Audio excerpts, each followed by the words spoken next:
LibreCAD versus FreeCAD, which open source CAD software is right for you? So if you're looking for a free and open source CAD software, LibreCAD and FreeCAD are two popular choices, but they serve different purposes. LibreCAD is focused on 2D drawing, while FreeCAD offers powerful 3D modeling capabilities. Depending on your project needs, one may suit you better than the other. So now let's go ahead and discuss LibreCAD. So this is a free open source 2D CAD application designed for drafting and technical drawing.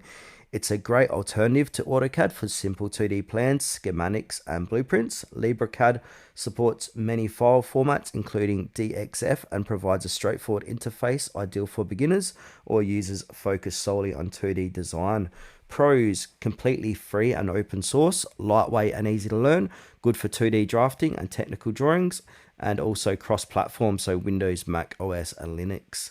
Cons: limited to 2D only, not 3D modeling, few advanced features than commercial CAD software, and interface can feel dated. FreeCAD is a powerful open source parametric 3D CAD modeler, ideal for engineers, architects, and designers. It supports complex 3D modeling, assemblies, and simulations.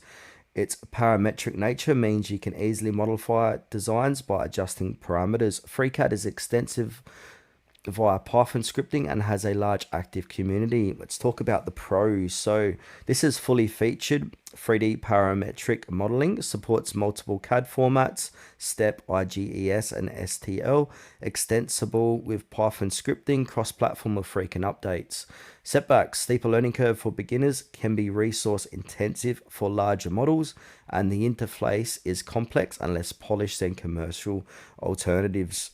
So use LibreCAD if you need 2D drafting on a simple, lightweight, free tool for creating technical drawings, or go with FreeCAD if you want a robust 3D parametric modeler with the flexibility to design complex parts and assemblies, especially if you're comfortable with a steeper learning curve.